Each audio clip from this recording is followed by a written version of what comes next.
बाबा एकनाथ ने भोजन करने से पहले अपने प्रभु का स्मरण किया, आंखें बंद की और आंखें बंद करके प्रभु से कहा, प्रभु तेरा लाख लाख धन्यवाद कि आज मेरी थाली में 2 रोटियां तूने रखी हैं। जरूर मैंने पिछले जन्म में किसी भूखे की भूख मिटाई होगी, तभी तूने मेरी थाली में रोटियां प्रदान कर दी हैं। ये सोच रहे थे, भगवान को धन्यवाद दे रहे थे, हे प्रभु तेरी कृपा है मुझ पर बहुत। भोजन से पहले शांति मंत्र पढ़ रहे थे और भगवान से प्रार्थना करते हैं कि हे ईश्वर, इस दुनिया में यदि कोई भूखा हो तो मेरे पास भेज दे, मैं अपनी रोटी देकर पहले उसकी भूख मिटाऊंगा, उसके बाद अपनी भूख। ये होता है जीवन को सार्थक करना। और कहते हैं आंख मूंद कर जैसे ही प्रभु का ध्यान किया, एक कुत्ता आया, जैसे ही आंख खोली थाली की रोटी कुत्ता लेकर के भाग गया। आंख खोल करके देखा थाली खाली। बाबा एकनाथ ने देखा कि अरे कुत्ता रोटी लेकर के जा रहा है, दौड़े उसके पीछे। कुत्ता आगे आगे, बाबा एकनाथ पीछे पीछे, भागे जा रहे, कुत्ता रोटी लिए भागे जा रहा है। बाबा एकनाथ ने कहा, अरे प्रभु कहाँ भागते हो, हे परमात्मा कहाँ जा रहे हो तुम मुझसे दूर, ये रोटी लेकर भागो मत। लोग समझ रहे थे कि बाबा रोटी छीनने गए हैं। बाबा एकनाथ तो घी का कटोरा लेकर जाते हैं कि हे प्रभु ये रूखी रोटी क्यों खाते हो, ये घी भी लगा लो और मेरा जीवन सार्थक कर दीजिए। घी लगा दिया रोटी में, रूखी रोटी क्यों खा रहे हो। देख करके आकाश की तरफ बाबा एकनाथ ने कहा, बाहरे प्रभु क्या शकल बनाई तूने स्वान की और मुझे उड़ा दी चोढ़नी इंसान की। बाबा एकनाथ ने कहा, ये कुत्ता नहीं है, इस कुत्ते के भीतर मुझे परमात्मा दिखाई देता है। और भगवान महावीर ने भी कहा है कि हर आत्मा के भीतर एक परमात्मा छिपा हुआ होता है। चींटी के भीतर भी परमात्मा है, इंसान के भीतर भी परमात्मा है, पेड़ पौधों के भीतर भी परमात्मा है। अरे सम्यक दृष्टि तो वो होता है जो एक इंद्री में भी भगवान के दर्शन कर लिया करता है, वो सम्यक की संपदा को। सोचिए आप, पहले का ये जमाना था कि जब हमारे बुजुर्ग भोजन करने के लिए बैठते थे तो घर के आंगन में आवाज लगाते थे कि मेरी आवाज जहां जहां तक जाती हो, यदि कोई भूखा हो तो आकर मेरे घर में भोजन ग्रहण करे। मैं भूखे को भोजन ग्रहण करा के फिर भोजन ग्रहण करूंगा। 3 बार आवाज लगाई जाती थी कि कोई भूखा हो तो मेरे दर पर आए, मैं उसका स्वागत करता हूं। पहले कहा जाता था अतिथि देवो भव, भूखे को भोजन कराना धर्म हुआ करता है।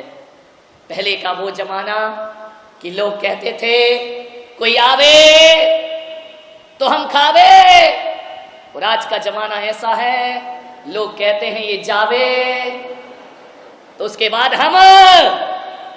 तेरे की जिंदगी आदमी की, विचार करिए, सार्थक करो जीवन को।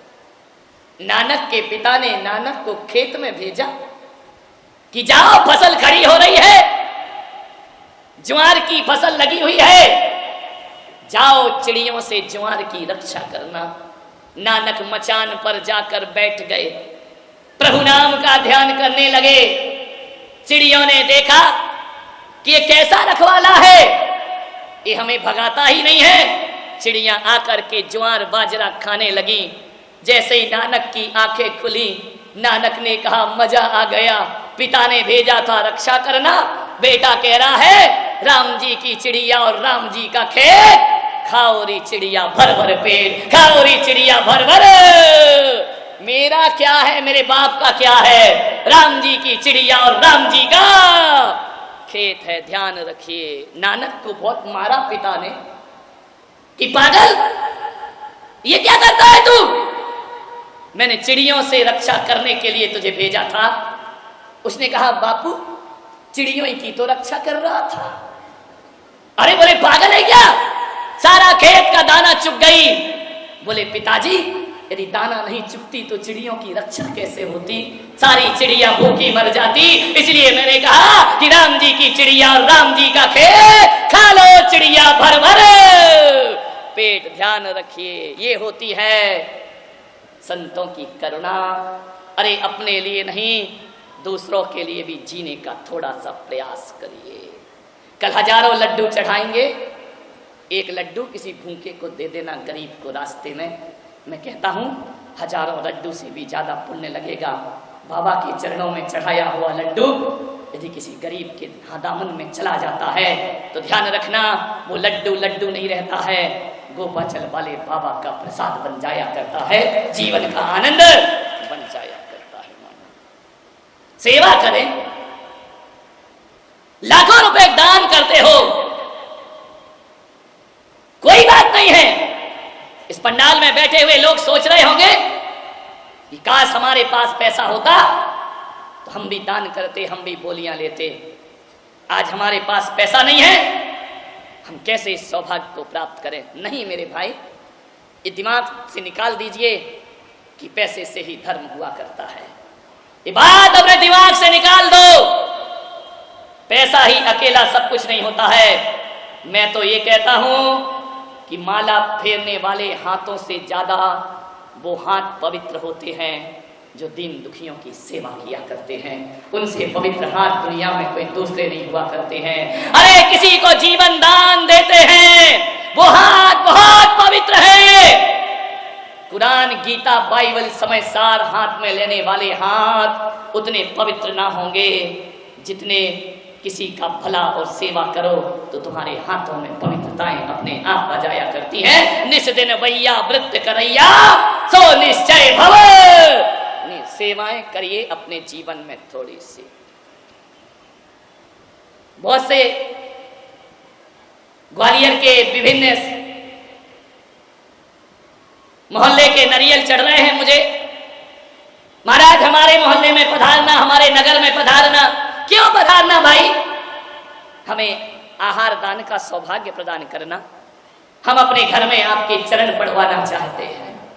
हर नारी का इस स्वप्न रहता है कि अपने गुरु को अपने हाथ से जीवन कराए, अपने हाथ से एक गिलास आहार देकर। अरे कामी भोगियों को जिंदगी भर खिलाते हो, सौभाग्यशाली होते हैं जो संयमियों को अपने हाथ से एक गिलास आहार प्रदान किया करते हैं। कहा जाता है कि हजारों लोगों को भोजन कराने से वो आनंद नहीं मिला करता है, और किसी मुनि को एक गिलास आहार दे दिया जाए तो जीवन में आनंद की अनुभूति हो जाया करती है। बहुत सी महिलाएं सब चाहती हैं। कल तो एक सिंधी परिवार मेरे पास आया, महाराज क्या हमारे घर जीवन के लिए आप पधार सकते हैं? सौभाग्य देखो उनका। मैंने कहा आ सकता हूं। बोले हम जैन नहीं है। मैंने कहा तो भी मैं आ सकता हूं। मुसलमान? मैंने कहा वहां भी जा सकता हूं। कोई भी मुझे आहार दे सकता है, कोई पाबंदी नहीं है मेरे पास। जैनियों की आत्मा धक धक हो रही है। महाराज ये क्या कह रहे हो तुम? हैं कहां जाके आहार लोगे? मैं ले सकता हूं। कोई भी ग्वालियर का घर ऐसा नहीं हो जहां मेरा भोजन ना हो। हर घर में मैं अपना भोजन कर सकता हूं। इस पंडाल में जितने लोग बैठे हैं, बोलो क्या तुम मुझे भोजन कराना चाहते हो? हाथ उठाकर देखो सब। बाप रे, इतना बड़ा तो मेरा पेट नहीं है भाई। लेकिन एक बात ध्यान रखना, मैं हर किसी के घर में आऊंगा, कोई घर बाकी नहीं रहेगा। हर किसी के घर में भोजन करने आऊंगा। आप यदि अपने घर में 20 रोटी बनाते हैं तो मैं आपसे निवेदन कर रहा हूं कि 4 रोटी मेरे लिए भी बना लिया करो। 20 में से 4 मेरे लिए निकाल देना, क्योंकि मैं अपना बना हुआ भोजन नहीं लेता हूं अपने निमित्त का। यदि 20 रोटी बनती है घर में, 4 रोटी मेरे लिए बनाना। ध्यान रखना, और वो 4 रोटी हर घर में मेरे लिए बनना चाहिए। उसमें तुम मत खाना। वो 4 रोटियां यदि हर घर में जैन अजैन सबके घर में बनेगी, और मेरे नाम की जो रोटी तुम बनाओगे, अरे पुलक सागर भले ना आए, वो 4 रोटी किसी भूखे को खिला देना। मैं समझूंगा मेरा आहार तुम्हारे घर में हो चुका है। प्रतिदिन 4 रोटी मेरी निकालना। और घर में यदि गाय आ जाए तो 4 रोटी दे देना उसे। घर में कोई भूखा आ जाए, भिखारी आ जाए, क्या परीक्षा करते हो 2 रोटी के लिए? 2 रोटी 4 रोटी उसके दामन में डाल देना, और उसको यदि तुम रोटी दोगे, तुम सोचते रहो कि हमने भिखारी को दिया है, और मैं सोचते रहूंगा कि भिखारी को नहीं, तुमने मेरे सामने अर्घ चढ़ा दिया है। इससे बड़ा धर्म दुनिया का कोई दूसरा। बोलो, सिंधी परिवार हो, जैन हो, वैष्णव हो, माहेश्वरी हो, 4 रोटी मेरे लिए निकालोगे ना? मेरे खाने का मतलब ये नहीं कि मैं आकर खाऊंगा। अरे भगवान भी तो नहीं लेता ना, फिर भी तो मूर्ति को भोग लगाते हो।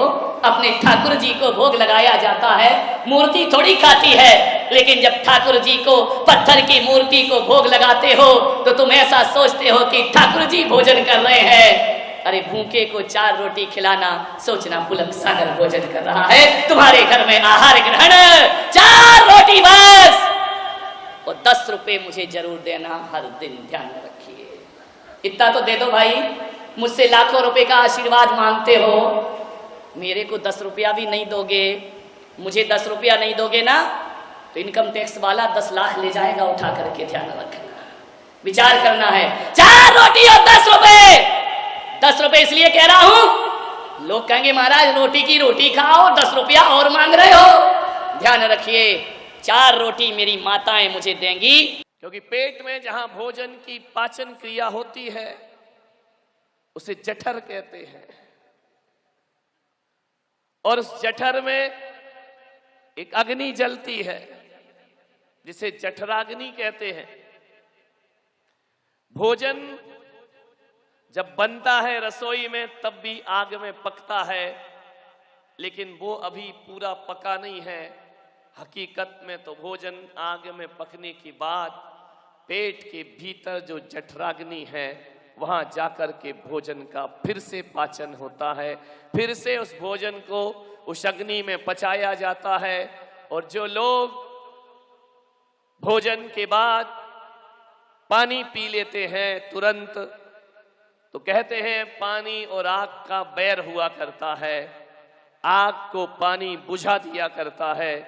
यदि पानी को आप पी लेंगे तो वह जठराग्नि को शांत कर देगा, और जठराग्नि यदि ठंडी पड़ गई तो भोजन पड़ा पड़ा सड़ता रहेगा, वह पाचन क्रिया नहीं हो पाएगी।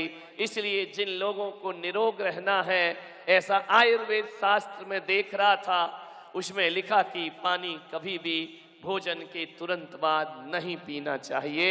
यदि आपको स्वस्थ रहना है, यदि आप इस प्रक्रिया से चलेंगे, तो शायद आपको डॉक्टर के पास जाने की जरूरत ना पड़ेगी।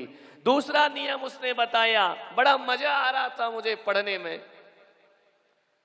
कि पानी 1 घंटे बाद जब आप पिए तो ठंडा पानी नहीं पिए। ठंडे से मतलब उबलता हुआ नहीं, गरम किया हुआ ठंडा पानी पिए। कहने का मतलब कच्चा पानी ना पिए। अब आप बोलिए, भगवान महावीर भी अपने साधकों के लिए कहकर गए कि कच्चे पानी का जीवन में उपयोग नहीं करना चाहिए, पानी छान करके और उबाल करके फिर ठंडा हो जाए, फिर उस पानी को आप पीजिए, आपको कभी बीमारी नहीं आएगी। तीसरा नियम बताया कि पानी जब भी पिए तो ऐसा गट गट करके ना पिए। पानी जब भी पिए तो चाय की चुस्कियों की तरह पिए, थोड़ा थोड़ा पानी पिए।